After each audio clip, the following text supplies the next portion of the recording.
watching the clock, 10,000 hours go by. I keep putting in work, the tears are filling my eyes. I swear I've never been tested like this, but this is mine. It's not a matter of chance, just a matter of time. Never look back. If something standing in my way, I always push back.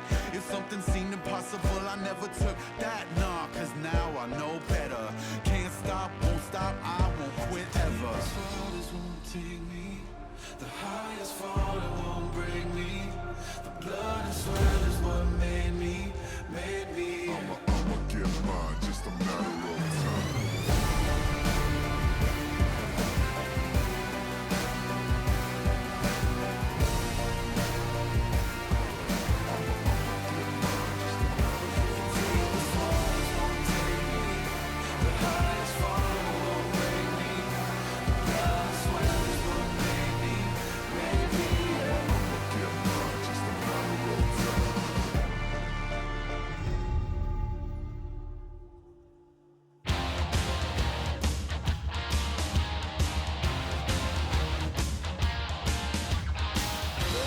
Welcome back everyone to the LCK. This is Joel with Nangun and Bittel, and doing their own little session once again. Seems like KT Rolster didn't want to go down that easily.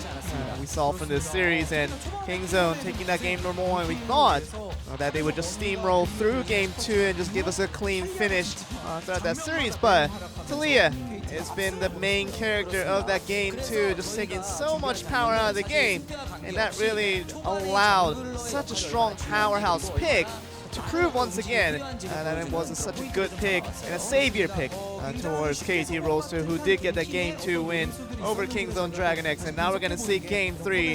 And before we do, let's look at some of the highlights to see what we're going to get. And this is starting off with what we talked about with the main character, with Score taking hold of the Taliyah. It's going to be spotted by a ward that was just placed by Taliyah. No idea, because the Taliyah hasn't looked all the way towards that direction, didn't get vision of that. And now just hovering over free vision and not aware of where it might be. But it seems like Score, just based on the movement, can be predicted has to put that ward down. So nothing else to do there, and really looking at Trundle just looking towards that way. Of course with Camille seeing that way as well. Khan and just Peanut still going through, finding basically a two-way leash into and trying to make sure they weren't spotted by ward, and just acting like they weren't spotted by whatsoever. Vision is going to be there whatsoever. And look at level 2. The most important thing is that no skill has been assigned to that level 2, so it definitely was for free-for-all for Peanut as to what skill to go with, and eventually just go with the pillar for that level 2, and really just a successful gank at that level 2 early. Peanut just a lot of mind games there, and even Khan helping out with that red leash, giving all the confidence, and it was a false confidence over to Taliyah, thinking that she can just cover around that blue buff without worrying about anything, and basically after that, the preemptive vision that was placed by the Trundle by Peanut was basically the savior in terms of that vision working so well for Kingzone and making that gank just a foolproof thing to work out for them. And we saw Kingzone's just happy joyful that was started off in the early game did not last very long, because altogether we saw that the mistakes that came on and on for Kingzone DragonX kind of faltered their own way from winning that game 2 to get a clean slave. And that's only highlight that we're going to get for this game 2, but we're still feeling that the fans are seeing just extended LCK once again. I think they kind of see it coming, as they saw it from yesterday from that 9-game legendary LCK Super Day. And we might just get it again, but still lots of people putting their hands upon Adept and Smeb, just really gazing at the glory of the wonderful plays that they did. And that's what we're going to see before we go into game 3. What do we get? The one-line summary from him.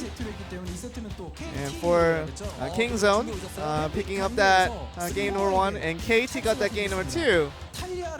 And with Score taking the Taliyah, what are we going to get for that one-line summary? I'm actually kind of excited for this one. Oh. So KT means that Kodomin is basically Score's Korean name. Play the Talia. So Kodomin, play Talia. It's literally the one-line summary there.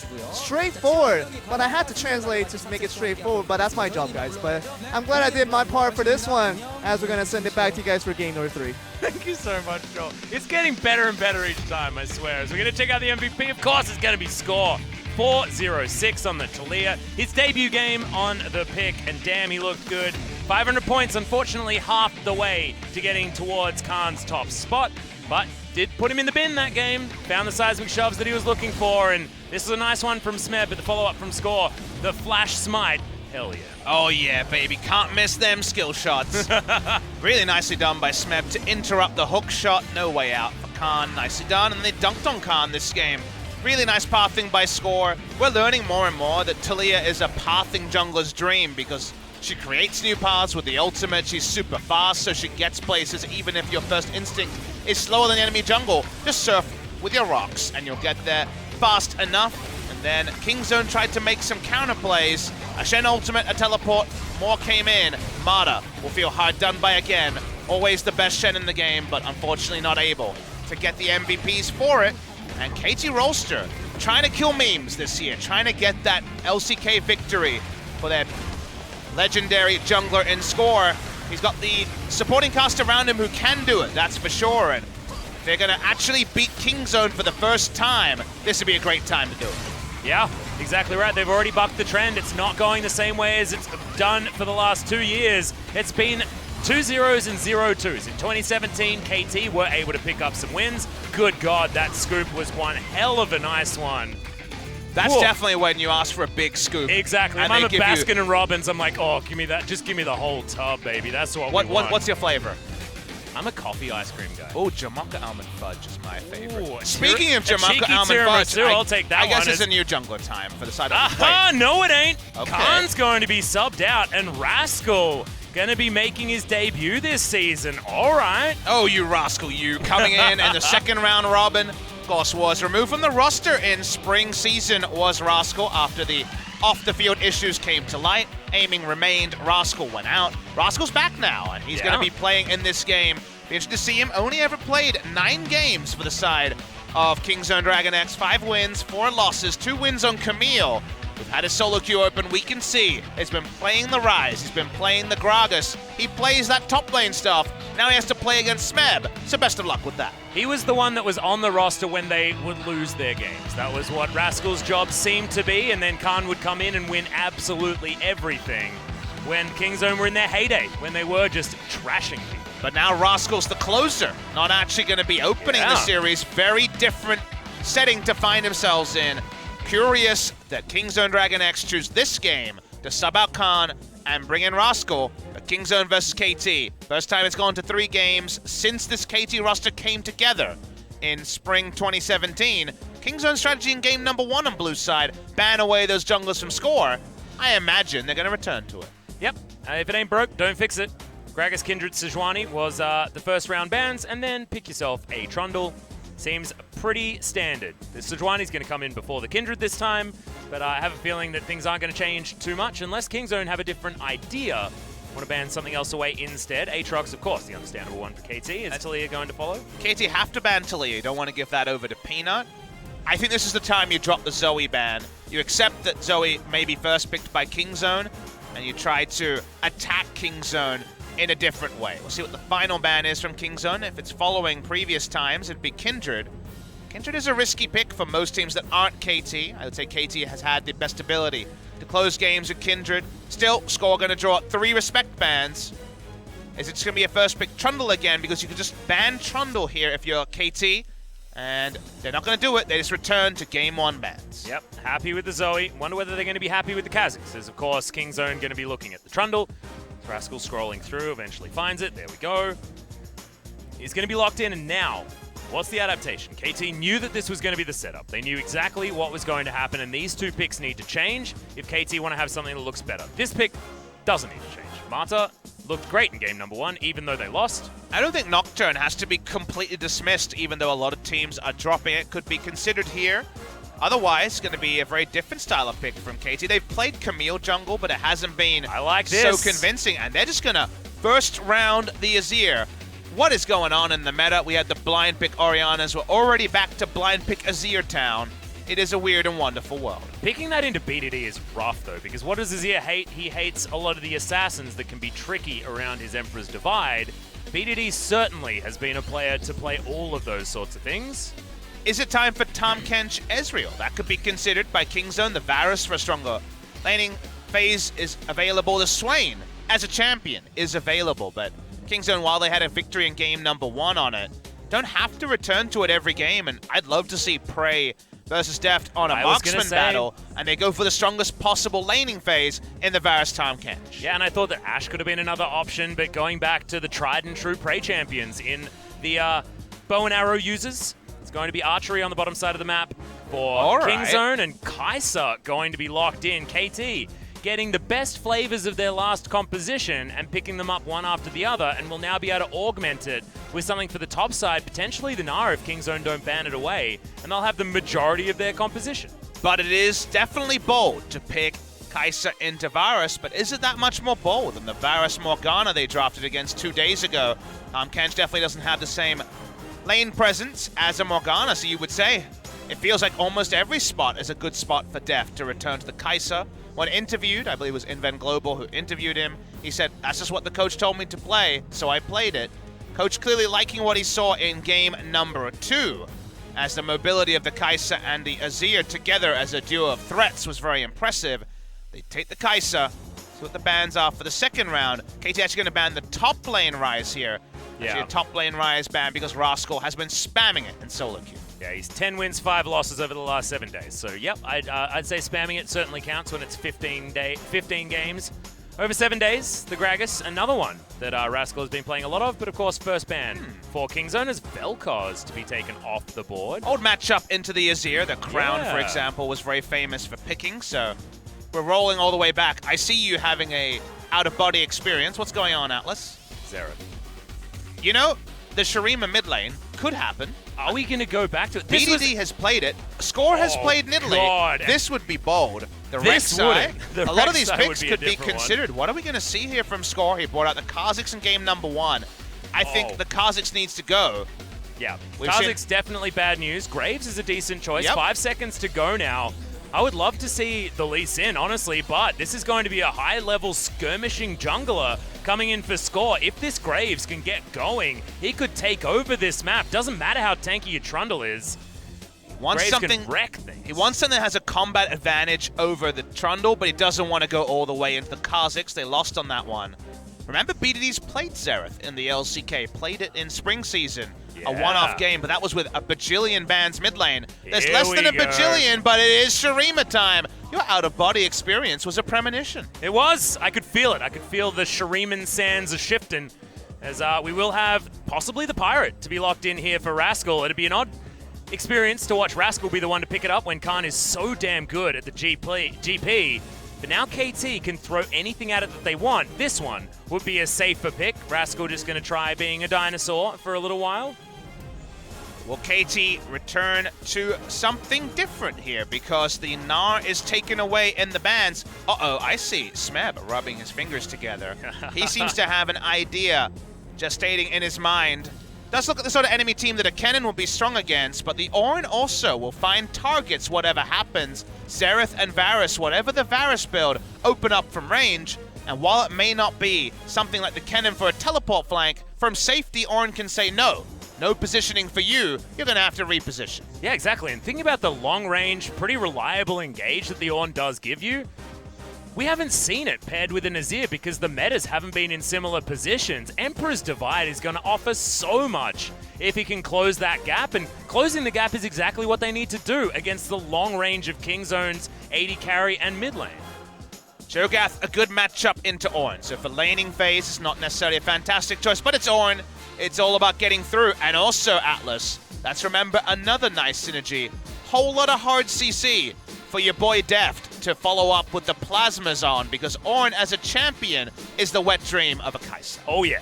Getting everyone brittle so that Deft can smash him down. And once again, it's KT Rolster with a pretty dangerous lane phase, but moving themselves into a decent position. Tahm Kench Varus isn't Morgana Varus. Like you illustrated earlier on, it's not double ranged. However, Varus is certainly going to be able to do a bunch more work than a Kai'Sa in the early game, given range advantage, given button advantage, still hasn't evolved his abilities yet. Feeling like a baby Kai'Sa into the Varus that's all ready to go.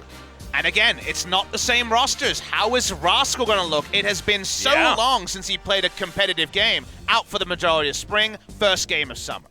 Well, Rascal, the test is going to be on, not necessarily on the champions that he has been looking at in solo queue, but once again, it's going to be the Cho'Gath for the top side of the map. He could play the tanks before. Can he do it again this time around? Game 3, Kingzone, KT, let's do it.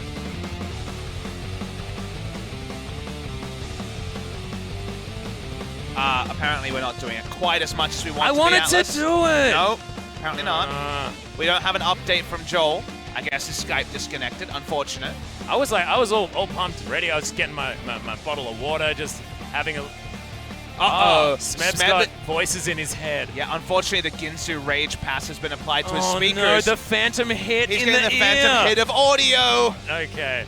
Yeah, so it's worse than howling. He's actually hearing everyone's voice in his head twice. Oh, so no. it's that brain explosion type situation. Sounds terrible. Yeah. Imagine if our foldback was actually just like our voice being repeated 3 times. I think we'd probably just go insane. Yep. I imagine the viewers at home would also not enjoy it too much if they had similar echoes. Have you actually... So there's an experiment that you can do where you set the foldback on a set of headphones to a certain number, and then you challenge people to try and speak normally through it, and it's extraordinarily difficult.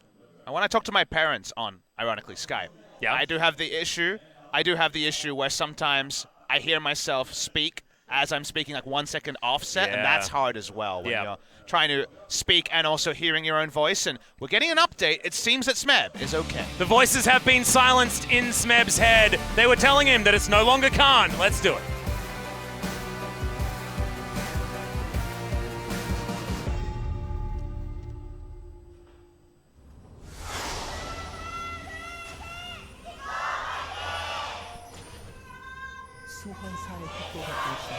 Whoa, KT fans raising their voices.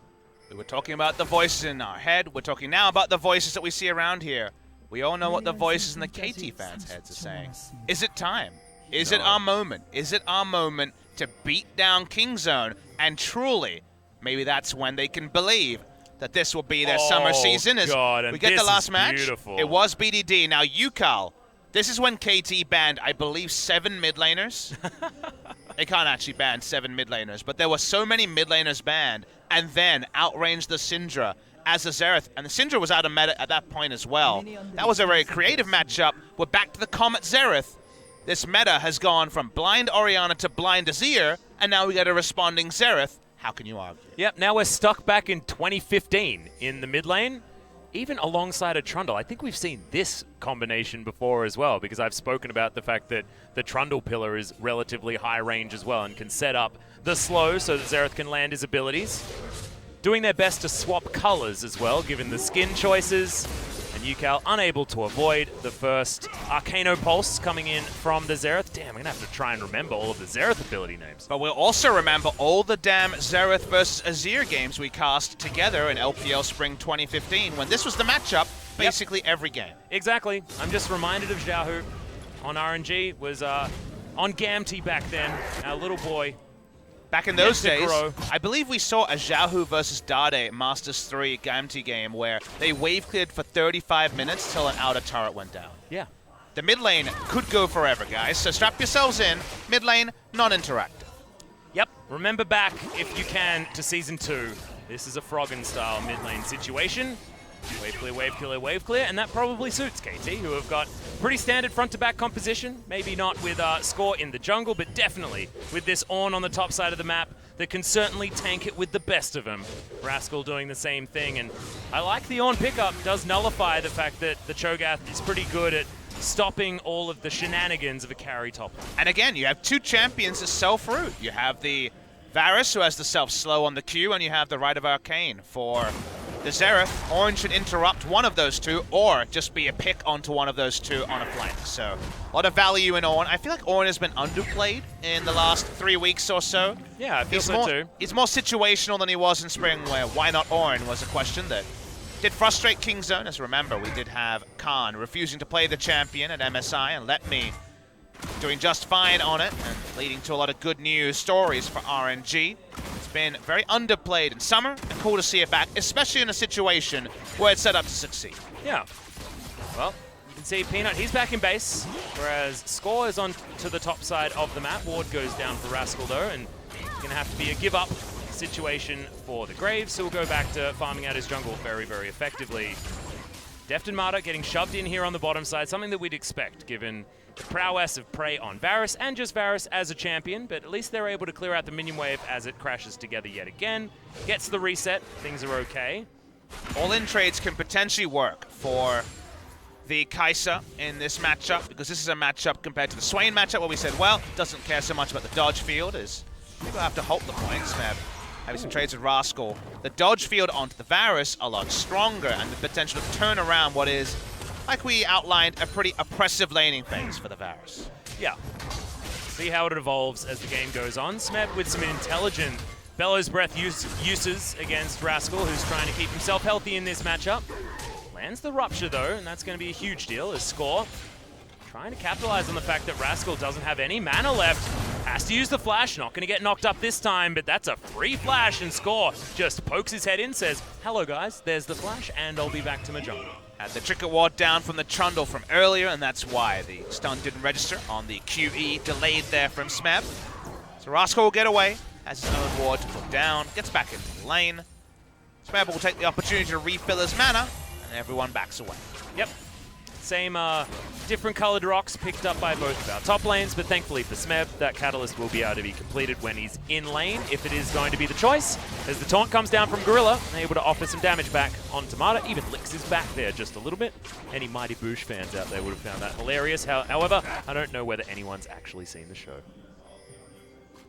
I haven't seen that. You I've haven't watched seen a lot of TV, but I haven't watched the... Well, let me give you a little bit of context. It was the moon talking about licking the sun's back. Unfortunately, you're trying to explain a joke and a reference I don't know, so I'm going to just say... No, that's it. That's Okay. that's basically how the joke worked. It's just a moon getting excited about licking a sun's back. Yep, that's how it works. Hilarious. Yeah. It was funny at the time. Trust me. I feel the same way about a lot of our commentary.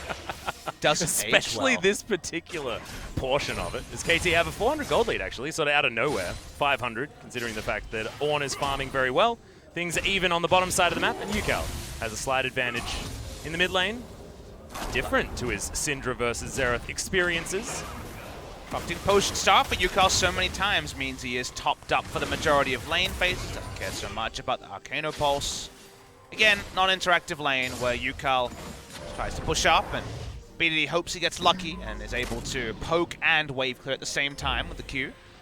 Well, Teleport going to come back down towards the bottom side of the map, understanding that Prey is going to be there. Unsealed Spellbook means that Gorilla can move himself around the map as well. Possibly help out his other lanes. Deft also using that Teleport, gets back down. BF Sword versus the Bilgewater Cutlass. This has been picked up by Prey. Further plays into the Varus in a wonderful spot in terms of trades. Oh, yeah. This is not a Arcane Comet Varus. Prey has played that. We've also seen it from Deft this season. It's going to be the Blade of the Ruin King more standard build to help kill Ornn in the front line. Well, speaking of killing Ornn, Peanut also setting himself up for that one. As, using the Bellows Breath on the minion wave means that should actually push out, but Smeb holding it in this great spot. Peanut frustrated with the fact that the top lane has been pretty much frozen in front of Smeb's turret, and Rascal is the only one that's going to be under any sort of danger or threat, given the fact that he doesn't have his flash. And with the Graves pickup, while Score has not made any ganks happen, what you can say about the Graves is he stays on the Rift more than almost any other jungler because he's so sustained in the jungle. And he's one of the few junglers that can have the similar creative pathing that you can see from a Trundle. So it's very hard to predict where Graves is. And he can also win most skirmishes against Trundle, given the range advantage and his burst damage. So definitely not been the sort of game where a Trundle's been able to dictate to a Sejuani or another jungler been much more even between Score and Peanut. I also really love the fact that Graves has implied threat on the map as well. That's what's been able to give KT all of this control ward pressure. You can see the Azir, happy as Larry in the mid lane. He's surrounded by control wards. Not going to have to worry about Peanut moving towards there. And a lot of it is to do with the fact that skirmish advantage is in favor of Score at almost any turn. I love that you were talking about implied threat just as Prey was 2 minions away from level 6 and Deft and Mata were respecting the experience bar. Gorilla also will have his level 6 shortly as ultimates now available on Prey and Deft. Yep, Deft and Mata just managed to get about half a health bar of shield onto Deft if they want it. In one level, that's certainly handy, and Score looking to try and capitalize on it. Mata puts down the control ward, and I think Kingzone understand exactly what's going on there, but Score moves in very, very quickly. Not going to spot the fact that Gorilla teleported in, but they are going to, teleported away, but are going to spot him teleporting back. Prey, unbeknownst to the location of the Graves, who's looking just to offer the burst, and I'm just waiting for the flash taunt out of Mata. You know that it's coming, as Gorilla's going to face check that brush. Control ward comes in, and Kingzone are going to start off this challenge very slowly. Score holding his time, but Mata's going to have to taunt to get out to safety, and KT playing so reserved on the bottom side. I was waiting for the flash taunt for Mata to get in, but nope, used to get out. KT, hold on. Find the right moment to taunt flash, only a Tahm Kench, otherwise Devour will be used. It's a tricky one, and Trundle was there because Kingzone by the end were doing a bait themselves. So ends up just being a flash down for Mata. The laning phase gets even more tricky for the Kai'Sa. And at some point, if you're Peanut, I think you just start wrapping around the bot side, putting down deep vision, threatening a teleport, and finding a way to just punish this Kai'Sa and end the laning phase for the Varus.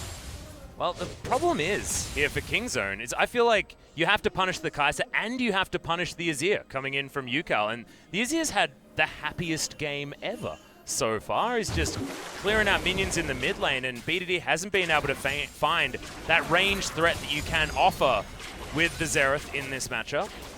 Do worry that both the hard carry threats of the Kai'Sa and the Azir, people you were mentioning, need to be shut down. Also, do a really good job shutting down an immobile Xerath. Any sort of cannon champion, which Varus and the Xerath fit into, they've got a lot of mobility to Deft and UCAL to try to punish their positioning as the game goes on, and they're able to get a turret lead.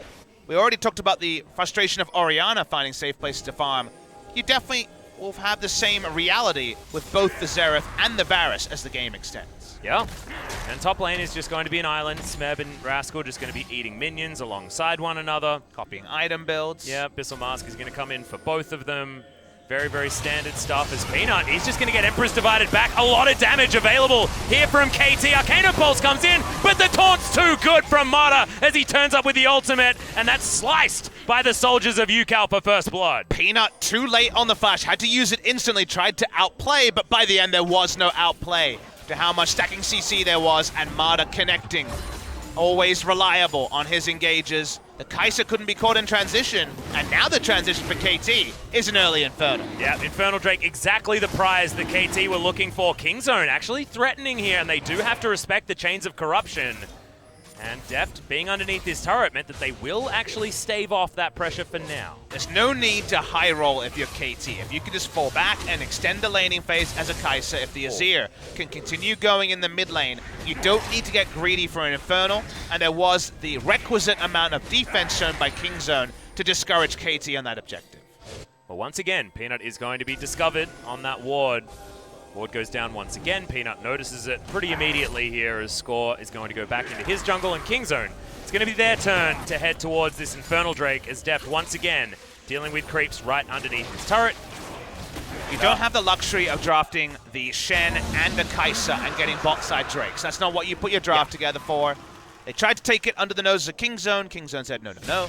Also, our stats people would be annoyed because Kingzone has the most Drakes in the game, so they need to keep picking these ones up. Hey. Otherwise, that's not going to continue to be a number one. And honestly, not enough people have thought about the poor stats people. We've had the Observers had to switch around champions, the whole meta. Yep. All the stats about 80 carry damage percentages in gold, they mean nothing because of the funnel games. What are jungler's stats looking like now that half the time Who's they the were damn jungler? supports? Exactly. In half the games. Pour one out for the observers and the stats team. They've had a rough split. They have, and their database better be damn robust if they're going to hold those stats in the right positions. That's very true. And I'll have you know, I was the stats guy back in Oceania, and it's really hard to build your stats database in the correct way, even regularly, in a normal meta. I, for one, believe in Atlas stats. For example, Hanwha Life's tendencies. Oh, yeah. When their B team was playing. My 0 sample size stats for a team that wasn't even on the Rift. Yeah. The less games in the stat sample, the happier Atlas is. That's absolutely it. Although I like single sample size instead of 0 sample size, I feel like that one was completely useless, where my other ones are just facetious. Well, you know who does not want a 0 sample size in this game? Number 3, BDD, who was able to get off one shockwave as he died, and just like Tempt, who pulled off the same maneuver for BBQ, that was a loss. So BDD, he's on Xerath, so it is pretty damn non-interactive in the laning phase. He's just wave clearing, but finding a way to leverage BDD's farm, which is something that Kingzone failed to do in game number 2, is something they should focus on in game number 3. To me, the play is, you already took the Drake. You know they have a winning bot side. Put down the wards I was mentioning earlier, and guess what? BDD can gank by just ulting the damn Kai'Sa away from the turret, get the first blood turret, and stop Kai'Sa farming. It's a 50% HP turret. It needs to go down soon. Well, Gorilla might go down first, as Peanut is actually here to help him out. Prey's going to turn up, but Marta turns up as well. Pushed over the wall is everybody else, but Yukao, very, very low, wants to take down Prey first, is going to get it, but the Azir dies at the same time. It's 1 for 1 as the Ornhorn comes in. They're looking for Rascal on the back end. It's only one target, but now Smeb trying to zone away the rest. There's the hyperdrive coming in from Deft to look for even more, but Gorilla does have the Devour, and Kingzone going to walk away with a 1 for 1. Mana misses on his taunt flash as well. The Devour would have got it. Oh boy. That stun ain't a great one as the Arcano Pulse comes in. How's your footwork, Deft? Oh, the pillar's good, but the flash was there, and Deft will survive. Very, very slippery, as we knew from game number 1. The flash required because of that slow. Deft lives to tell the tale in this particular one, but Kingzone, they're able to fight KT, and KT opting into fights before they're truly ready for them. Yeah. Yukao dying very early in that fight as well, as the teleport from Deft is going to get him back down to the bottom lane. Building towards his Berserker's Greaves, realizes that boots too are very important against this composition, as BDD gets free spell hits off pretty much this whole fight. There's nothing Yukao can do. He realizes he's being ganked, he pushes 2 people over, and then gets Varus ultimated. Reality of being the Azir that time. The Jig was up, and Jig was almost up on Rascal as well after Killer Instinct was used by Deft, but they don't have the damage to finish him, and then the finish him sign is basically Mortal Kombat almost at this point. Yeah. We thought the fatality was going to be the rise of the Arcane right at the end here for Deft after he took 1 round of spells, but the Dancing Shoes moves forward. Both times that works, and then that was the one that should have hit, but it's death averted because of the flash. Yeah, it was a good pillar from Peanut to at least make sure that the flash came out. Deft, intelligent play. And Nash's Tooth now done for Yukao. If we're going to check in on the items, first we're going to check in on the damage, as good God, Score, you did a hell of a lot. But also BDD, like I said, free spells from safe distance means that the Xerath also able to do a whole lot of damage. Turns out characters with all of their buttons doing damage do a lot of damage. You have a way with words. It's unbelievable, Atlas. Thank you. Thank you. That's why I was hired. Hey, look what we're doing here. Good old BDD's coming. End this laning phase. We're calling for Kingzone. We're seeing it now. Hey, that Rite of the Arcane you were looking for also going to come down. Good taunt to come in from Marta, but he's dead.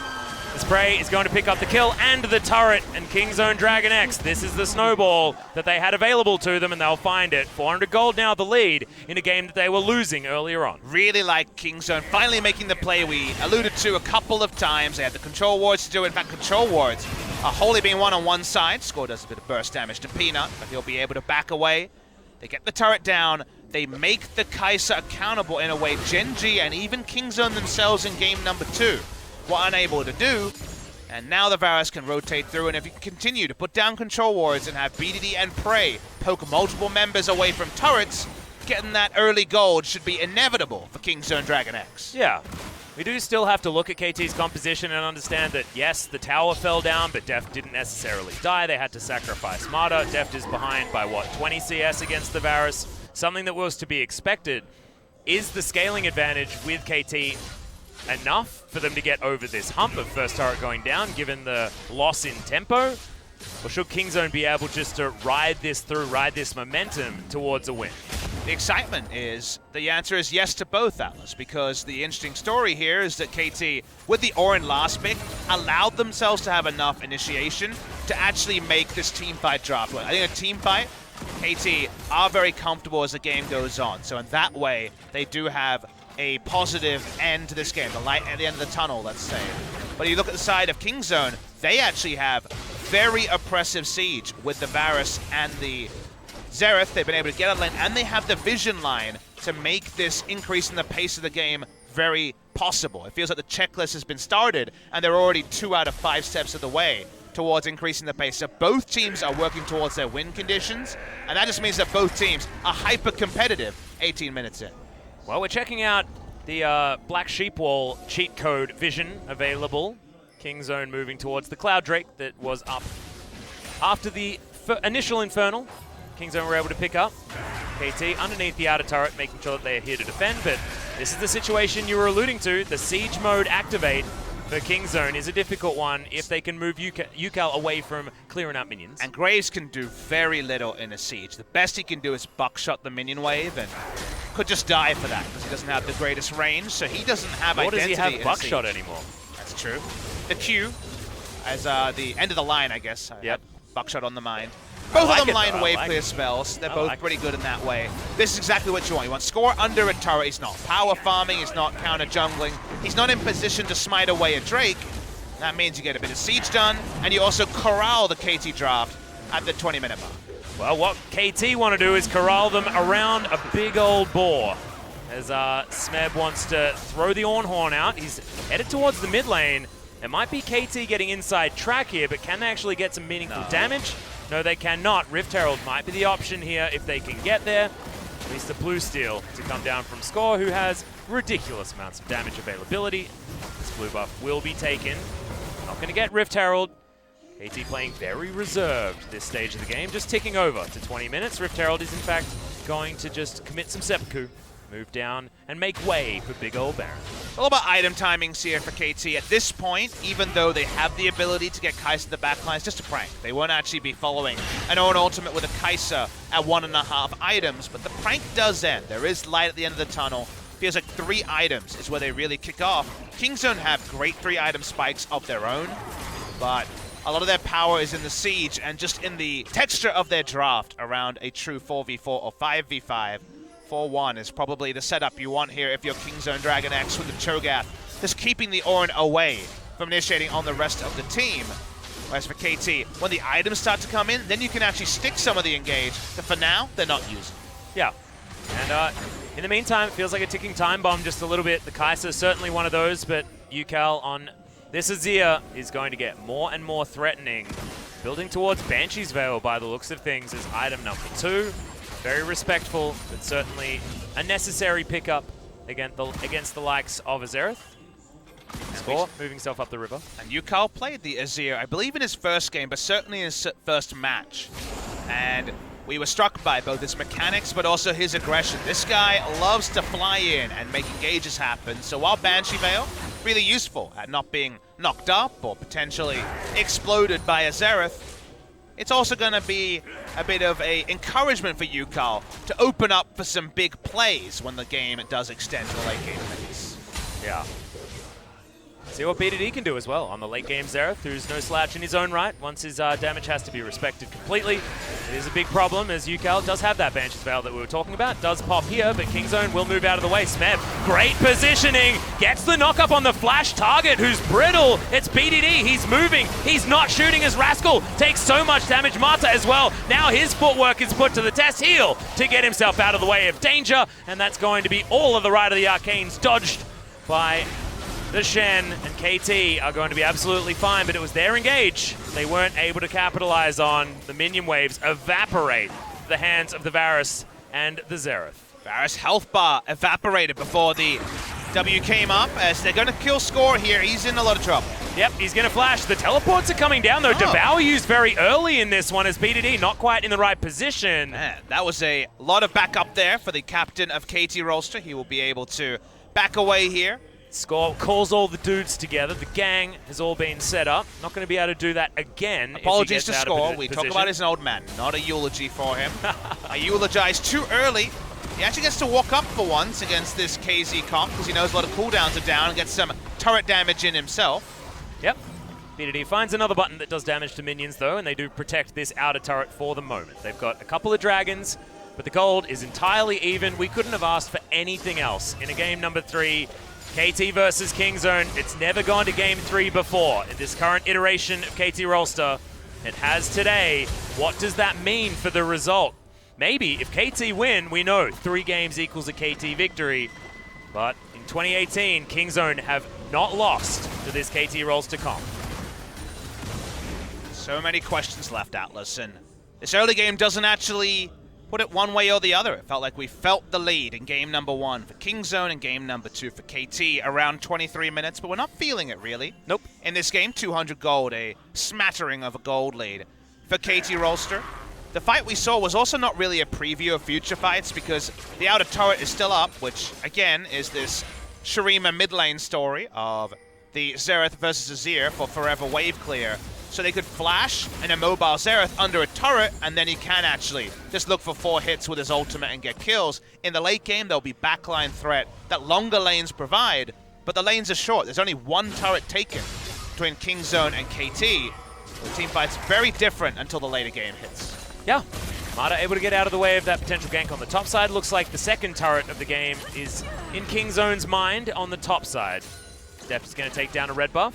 Void Seeker. Going to find a minion. Doesn't have his second item still. No Rage Blade onto Deft. Well, can they actually get in here in time? Mata knows that the taunt is not going to be able to lock down the Varus. It's just the edge of the Chains of Corruption are going to land, but enough space was gained by the Shen to get himself out of harm's way. On the bot side of the map with no teleport, so they were looking there, fishing, and they get another flash out of Mata, who's had to be very defensive in those. Aggressive taunt flash is what Mata has made his name on in this summer season. Yeah. A lot of Shen play, a lot of highlights. It's going to be dropped down for a little while. His ultimate back up soon, and finally, that 2-item spike for Deft. Exactly. Able to get those evolutions in there, not necessarily the spike for the Storm Razor like we were talking about in game number 2, but certainly is able to get those evolutions, the Supercharger being an important one. Smeb not going to find the knock-up on Gorilla just yet, as Peanut's going to move in, but the Ornn is very tanky, deciding to go for more of a battle build with the Iceborne Gauntlet. Infernal Drake, first one went to Kingzone, the 2-0 Drake's up. Going to find Gorilla there with the Void Seeker. I think Deft was trying to find the Dragon instead. Does do a lot of damage if you can sit here and auto-attack. Can also build up the Ginsu Rage on this objective. Yeah, it is going to be taken by Score. Now the Ornn comes in. Kingzone in a row. Triple knock-up is going to come down, but it looks like they have actually disengaged effectively. BDD, great positioning on the backline alongside Prey. Now we're looking for a flank. You can see Yukal moving all the way around, understanding inside track was there for Kingzone towards this outer turret. He gets there very quickly.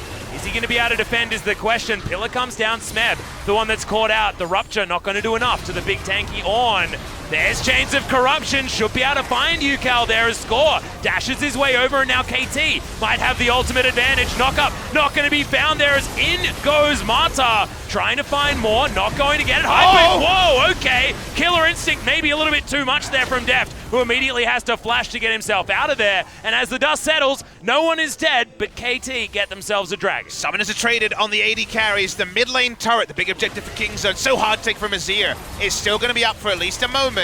Smeb's ultimate should be available in about 15 seconds. You can see how confident Deft is now that he does have that double evolution. This 2-item spike is something he's feeling right now. Void Seeker not going to find the target there.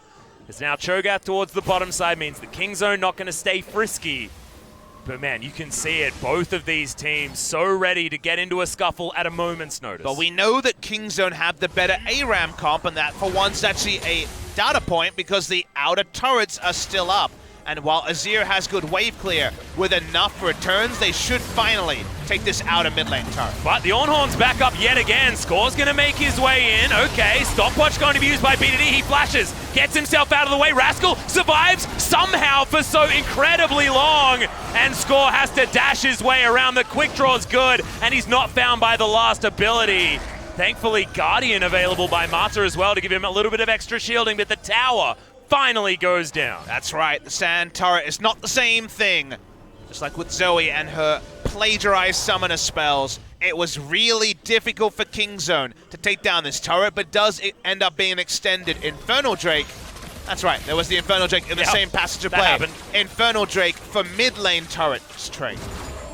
Well, Kingzone really going to have to play this one out as smoothly as they possibly can as we move into the later stages of the game, because remember, game number 1 slowed down, but Kingzone had a lead from the very beginning and were able to then slowly move through. This time around, scaling advantage isn't there for Kingzone. It's a very different scenario, but KT will be able to scale alongside this team. It's 2-2 in turrets. It's 1-1 as far as Infernal Drakes are concerned. It's just the towers that are putting Kingzone ahead, but they're not even putting them ahead in gold. The gold is tied up entirely.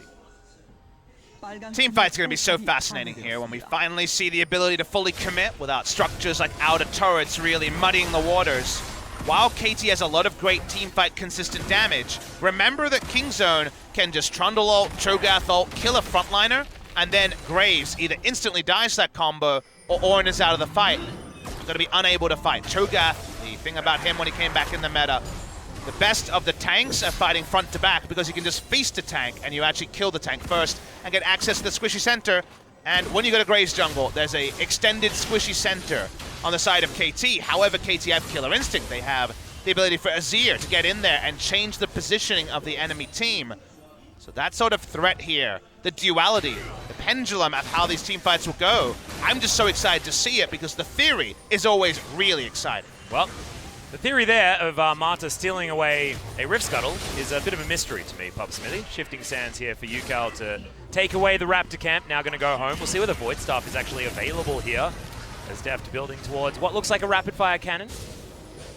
Marta working towards just an item. He would desperately love an item.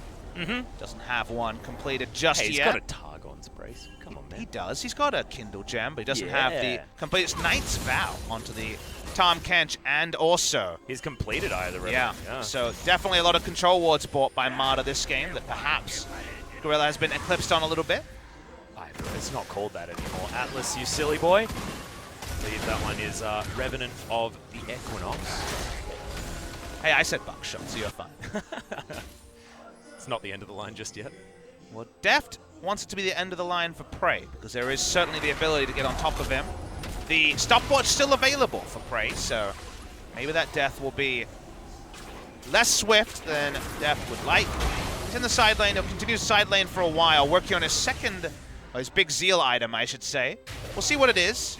Hurricane doesn't have the synergy anymore with the Kai'Sa. Rapid Fire Cannon doesn't get the max value. Would you consider going a Phantom Dancer and just trying to brawl? Well, I mean, it was Rapid Fire Cannon in Game 2 when he was in the Death Chamber at the very end of that game as the Nexus was falling down, but maybe that was a troll pick, not entirely sure. It's I still have a feeling fine. That's his favorite. It's still fine, by all means. And it just doesn't have the full value because Kai'Sa has that very short attack range. I really like Phantom Dancer on Kai'Sa, though, like you were mentioning just then. I just think that having a bit of extra survivability with a shorter range feels pretty good. And being able to be nimble around minions whilst walking through them is also useful. It's a quality of life situation. Storm is gathering 1 extra AD for Deft. Oh. Well, it's also 100 gold lead for Kingzone. Yeah, so it's nothing. This game is so close. It's a Standing binary gold game, 1-1-1, advantage baby. for KT. Yeah. Everything is close, but the outer turret still being up, and the 3 turrets to 0 does separate the two teams. More CS versus more turrets as here comes the collapse. Yeah, Abyssal Voyage going to come down. Score going to use everything to try and get out of the way, but I don't think it's going to be enough. Does have himself the shield from the Stand United as he wants to get in there, do some damage before he inevitably falls, but Devour keeps Prey alive. The Ignite not going to be enough. He is very, very low. Not sure whether KT can actually get the work done here in order to stop this as the Ornhorn is going to come out. They're going to try good stun. He's going to stop Smeb from throwing the Ornn back in there. And Deft's alone. Now all alone in a very troubling spot. The Emperor's Divide dodged by Prey, but the AD carries are traded in the end. Hang on, wait a second. KT has still got one. Sand Soldier's doing work in the front line, but the shifting sands, is it going to be enough? I don't think so, as Kingzone are going to win the fight. Rascal's slowed, but Smeb is just the last man standing, and he's not going to be able to do enough. The interruption on the Ornhorn second half was so important. The Trundle Pillar Stopped him from being able to cast it as Deft went into the back line. They didn't have the same disarray they expected. That's why Smeb, all he can do is employ Yakety Sax and die slowly. Well, he's going to teleport and put that on cooldown for no reason, not get executed and get killed by time catch. That's an unconventional maneuver. That was, certainly. It's like how to lose as many things as possible in as short time as possible. As we got teleports to the Baron. They could be losing that one here as well. We could honestly be witnessing the end of the game right here, Papa Smithy. What can KT actually do about it? Does Score have the ability to get the hero smite? This isn't the same level as Secure that we saw last time around, although they do have the feast, just no rend. Oh god, they've got vision available. They can see it. Score wants to get through, doesn't get it, doesn't even offer his smite. Knows that it's a little bit too much to risk to go for the 50-50 that's more like a 70-30. Let's watch the replay to understand how this all happened. So Prey is low, trying to lifesteal back up. The Orin ultimate comes in, but notice the interruption from Peanut means that there is no Orin ult in the backline. It's Deft all alone. He has stasis, he has flash. That doesn't actually matter really in this scenario. So they trade the marksman. Yukal is a prototype of a marksman, still does a lot of consistent damage, but he's all alone. KT going in different directions. Outplayed by Kingzone, and they get the maximum with the Baron. Yep, Baron is going to be taken. Kingzone now 6-3. The gold lead has ballooned. It's back to that quintessential 3,000 mark we were talking about earlier on. Big damage done by Yukal in that last team fight. Doesn't feel like that game where the Azir is going to be able to rock these fights, though, because BDD's positioning in the backline is exactly why Xerath was picked into the Azir.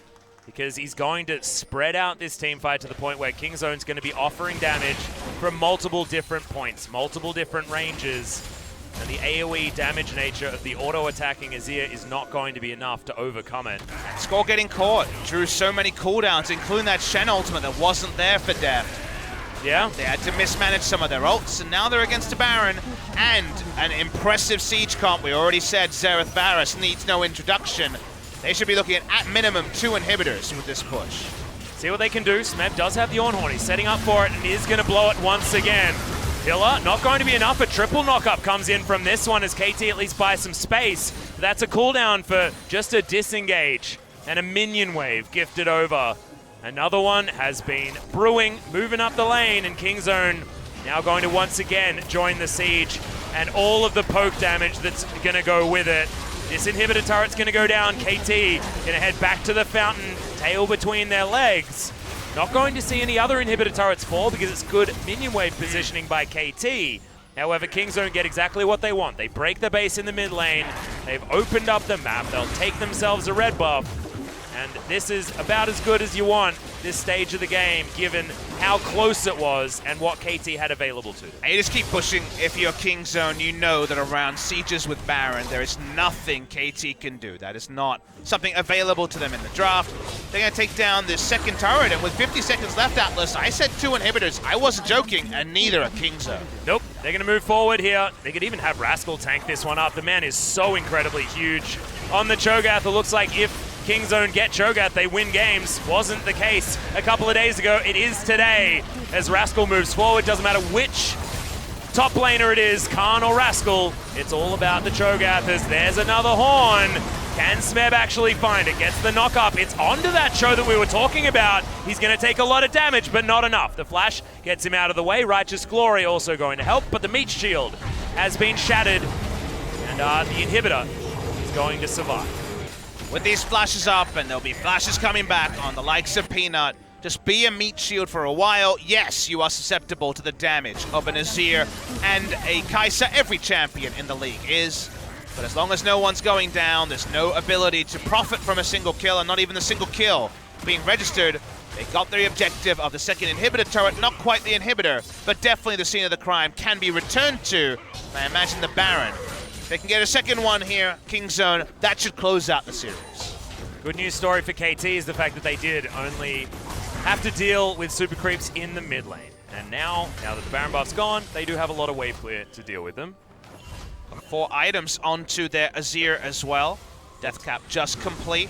Death Cap soon to come out from the Xerath, and gotta say BDD has been able to be very safe in all these fights. We haven't seen KT hit the next side of threatening the backline. Big Baron buff power play. There were a lot of turrets to be picked up. 3,400 gold is the power play coming through from Kingzone. Feels like it's a game that's not over until it's over. 6,000 gold for Kingzone as far as the lead. But despite that, often you feel at this point in a game, it's just a matter of time before the team rolls over the top. I'm not getting that feeling here. KT, they do have tools available. They've got a lot of damage potential. They just can't lose another Baron Atlas. That's where I feel like the inevitability does happen. Between Baron buff minions, Xerath, with soon to be a Death Cap, and the Varus. I can't see KT being able to repel the push. So Kingzone pushing up. They want to get 2 inhibitors before the Baron spawns. Well, Smeb wants to get himself a Xerath. With the Ram, whether he can or not is another question entirely. Kingzone waiting for a minion wave, push in and grab this next inhibitor. I was going to say turret. The turret's no longer there. Okay, Eye of Destruction not actually going to register onto Yuka. A lot of buttons being used here by BDD. He's got a blue buff, so it doesn't really matter. And he can Arcano Pulse 4 days. Peanut and Smeb just fighting one another here off to the side. Yukal gets in there with the Sand Soldiers, but now it buys space for Kingzone to move up towards this inhibitor. Any free damage from Prey is a huge deal. Score moving his way in. Def trying to get auto attacks to get rid of these. But there's the Ornhorn. Start of the fight has come in. Peanut, the only one that's going to get knocked up as Chains of Corruption go wide, but they get themselves the inhib. Can KT find a team fight on the back half? The answer is hell no. Base is just under fire, and KT can't get anything from it. KT have 2 different ideas about what to do in the team fight. The Ornhorn is used only onto the Trundle for the hope of killing the Smite. And that means that the fallback Baron isn't an option for Kingzone. They don't have any threat onto him. He doesn't go down, but does use his stasis. Sells it. Will go into a Giant's Belt to stay tanky. Elder and Baron spawn at precisely the same time.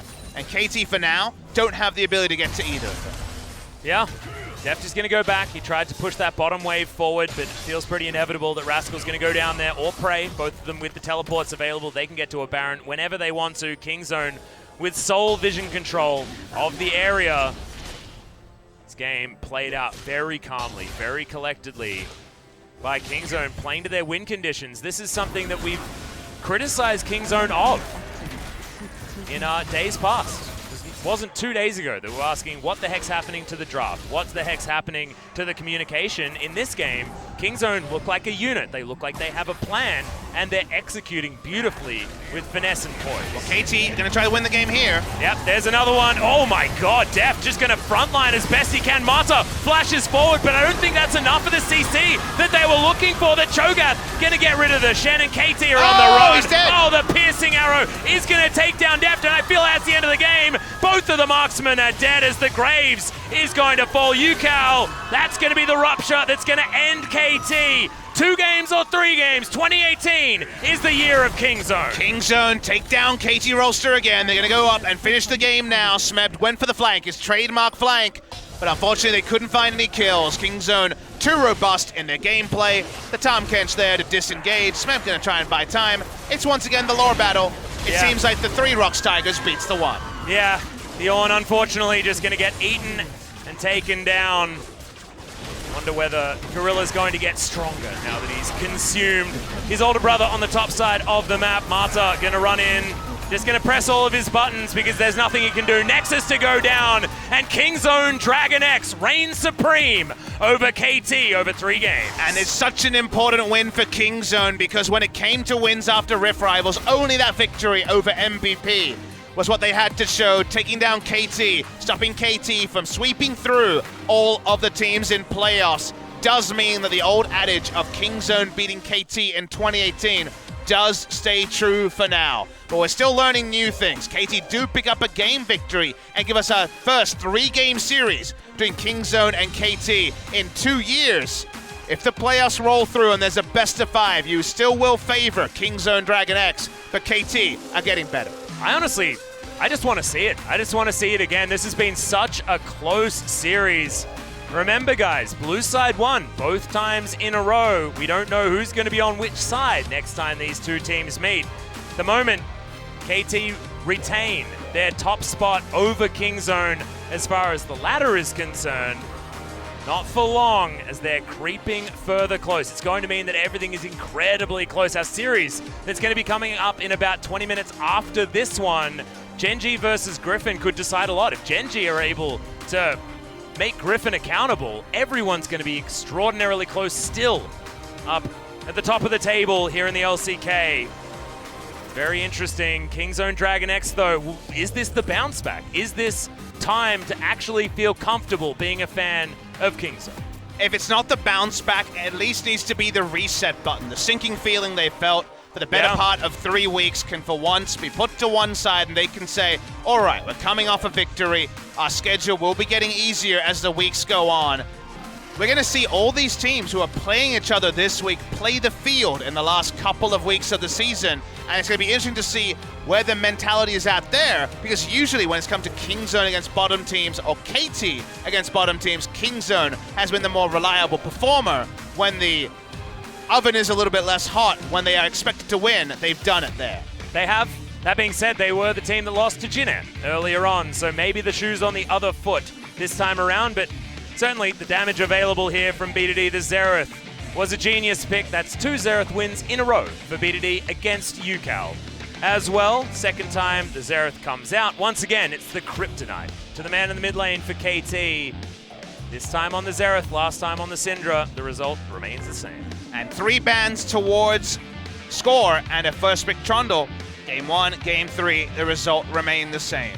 Went creative both times, the Kha'Zix into the graves, neither of them staples of this 8-13 meta, and neither of them were of a big enough hit to really justify the picks. So I think back to the drawing board on that one, and credit to Kingzone for their blue side drafts. This entire series went blue side over the 3 games. Yeah. I guess we're going to wait a little bit longer to award the MVP. Still trying to make our minds up, I think, are a lot of people. We were pretty quick to figure it out for ourselves, but see who is going to pick it up. Kingzone DragonX, some smiles finally. And Rascal actually looking pretty good. He was on the solid. Cho'Gath. I mean, he was Cho'Gath. So top lane is subbing in and then playing Cho'Gath has been a thing that's been happening for both of these teams. MVP is going to go over to B2D 2-0-7 on the Xerath. He landed a whole bunch of the right spells, and he picked Xerath at the beginning of the game, which I think was the masterstroke here for Kingzone. The pick to give them a good lane, that part was good, but the positioning to always be doing damage, even if not all of the right of the arcane missiles were hitting, is really what we're appreciating from BDD. His ability to maneuver his way to such an extended champion pool is good to see, and now if you're going to blind pick the Orianna, you best believe Azir is there. If you start blind picking Azir, who's to say there aren't more secret Xerath pickers around the LCK? Exactly. I feel like a lot of people certainly had a lot of time to play Xerath. The man has been around Summoner's Rift for a very long time. But all of these fights in the early game were so close. This series between KT and Kingzone was probably one of the most competitive that we've seen so far in the LCK since these two teams have had these rosters and have been doing battle. Very exciting for things to come in potential playoffs. And I'm very happy that this was a 3-game series that wasn't about the sum of the Baron steals or the mistakes. This was actually lots of good play on each side being rewarded, and for Kingzone to have 2 games against top opposition where they made largely the right moves at every moment is a welcome return to form for a team that was so short on it. So really solid series, the better team in every game 1, and the better team more often than not was Kingzone DragonX. It was, getting those better bans as well. Peanut, fantastic on the Trundle. And the blue side working out very, very well, but KT, this was the botch team fight. I feel like this was the one that didn't quite work. Marta's taunt didn't register, and then every domino just fell over on top of itself. The piercing arrow is doing a bunch of damage there as well. The W activation really doing a lot. As the the arrow going to be bent to take down score, and UCal watches as the game ends. KT felt like they couldn't play around Baron or Elder because of the Cho'Gath, because of the setup time for Kingzone. They rolled the dice, the flanking tank couldn't get the kills, and thus Kingzone go on to win. Well, it is going to be Khan and B2D, your MVPs for this series, so let's throw it over to Joel for the translation of the interview. Thank you very much, guys. This is Joel with your interview translations. We're here with Kingzone DragonX, picking up the win over KT Rolster. We're going to be talking with the MVPs. Let's see how they felt about today's games.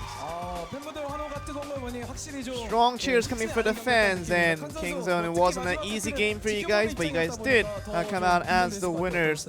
Bit nervous, I'm sure. I feel like the pressure was kind of input by me because I didn't feel the best today, so that kind of put a little bit of an obstacle for my team that made me feel a little bit sorry for them. Sure, BDD feeling the pressure, really sweating a lot right now with that no-debt Xerath over here. I think it's been a long time since we had such a feel-good win on this one, and I think we're gonna just be able to sleep well after today. Let's keep that story going because that Xerath was something of a topic that we should be talking about, and it doesn't feel like it's a pick that maybe you haven't practiced as much, but what was kind of the point where you brought it out today? We saw the Azir come out yesterday at the BBQ game, but I didn't actually prepare Xerath, but theoretically knew that it might be a counter, so I was trying to just see if I can prepare that in play. Really just goes to show you the agile decision, decisiveness of BDD, but with Khan and Cho'Gath, now it's becoming a forever duo. Name a better duo is something that we like to ask. And what are your thoughts on that one? I can't really say any tips, but if I do get hit by, I know that once they get the silence in, it becomes very dangerous for them. So you have to make sure you have to kind of do the little fake. You have to look one way but silence the other way. Then you kind of have the opponents kind of not expecting that to come through the way. And maybe it feels as if you were targeting score the entire time, and especially with Peanut having such power boost for that jungling phase. I know that score, when he does play the DPS champions, he does have a hard time and a bit of inconsistency, so we wanted to take advantage of that. And we talk about the Cho'Gath. Let's see the highlight of how that all went forward. First we saw the knock-up. And really, do you feel as if the Israel, you knew the movements were coming in? I felt like Deft was going to actually push one more lane, so I was just kind of waiting for it, matching that timing. I was hiding in that bush the entire time. And it feels as if just trying to go with exactly how you're trying to come from the side and sneak into that knock-up. Do you feel like you have any more tips on that one? And for the Gnar, especially, you have to just make sure that with the HP, it might just feel that it might tank up, but at the same time, when there's a lot of CC going in its way, it doesn't become much of a tank anymore, so we were taking advantage of that.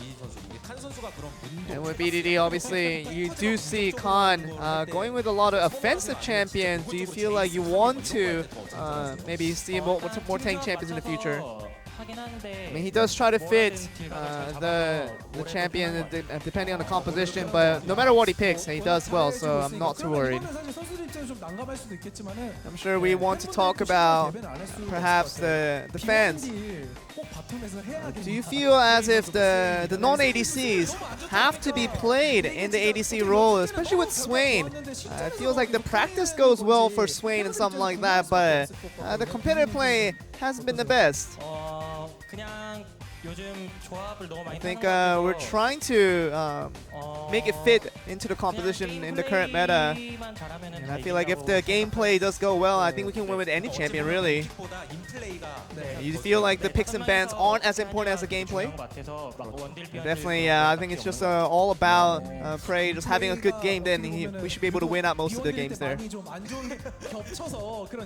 And we do have a lot of misunderstanding about the non-ADCs in the bot lane, but we want to talk about BDD and see how he did in his highlights. Xerath, no death.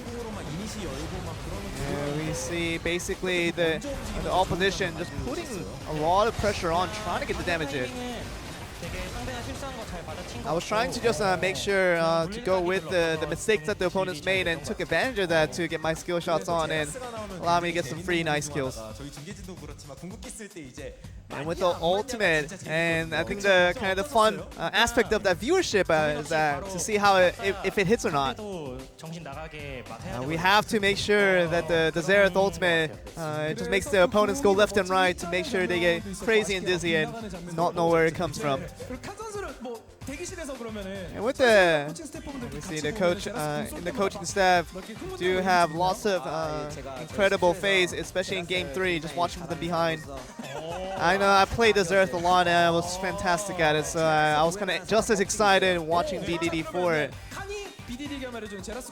What can Khan say to BDD regarding the Xerath ultimate?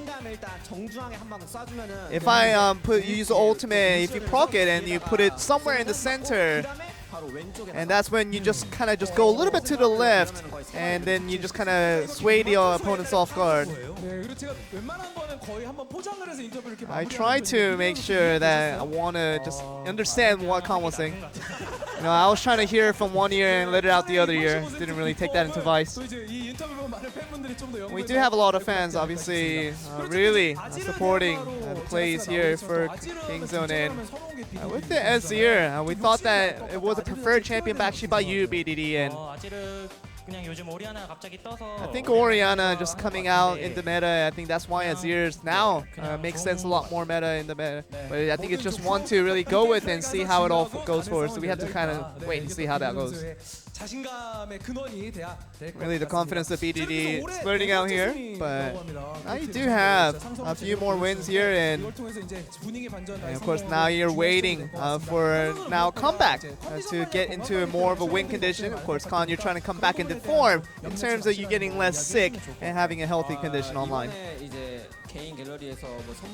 I knew that our fans give me a personal gift, so I was very thankful for that. And I know that just getting sick and resting, I kind of realized that health is very important, and maintaining your condition to make sure you can play your best seems a realization that what I just got. And so I'm trying to make sure that we rest up and we get back to form very soon. And BDD, if you want to say something as well, of course, could have been something that now you guys extend over to more wins. I know that we have been having slumps in terms of our performance, and with the players and coaching staff, we're all struggling to get through. So we're making a lot of efforts, and we can give you the support, and hopefully we get the support from you guys in terms of the players and also the coaching staff as well. And hopefully that leads to a lot more fans believing in Kingzone DragonX again, even in their coaching staff, as they've been almost struggling through this phase of losing a couple more games than they've won. Hopefully this win could fire them up to get more wins on the board, but we're going to send it back to you. Thank you very much, Joel, for the interview translation. Great to hear from Kingzone, finally finding some victory and against no meager opponents. This was KT Rolster. Brought us to game number 3. Wasn't enough for KT in the end, but Kingzone DragonX, have they done it? Have they managed to buy some faith back? Only time will tell. Kingzone DragonX wounded but not out. They are not dead in this race for LCK Summer. They are not dead in their hope to double repeat and be a 3-split champion back-to-back. Kingzone now find themselves at 9 match victories. That's the magic number. Only Griffin does hold more than that. KT Rolster, 2 game score ahead of Kingzone DragonX, but that's the only thing to separate them. At the top, though, we have 1 and 2 facing each other now because KT moved down. Therefore, we have first versus second, Griffin versus Gen G. This went 3 games last time. We've just had 12 games out of a possible 12. Who's to say we're not going to 15? Oh, I'm ready for a Papa Smithy. Gen G versus Griffin. The G's taking it out against one another. We'll see whether Griffin once again is going to reign supreme because, like you say, it's going to be a long one, but I think that based on just how the game should go, due to these 2 teams, it'll be long games anyway. And that's what OGN think. That's why they're playing the music. About 20 minutes, guys, and we can get going. Yep, see you later. It's going to be a very short break, and then we'll be back with more League of Legends action.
Coming up next,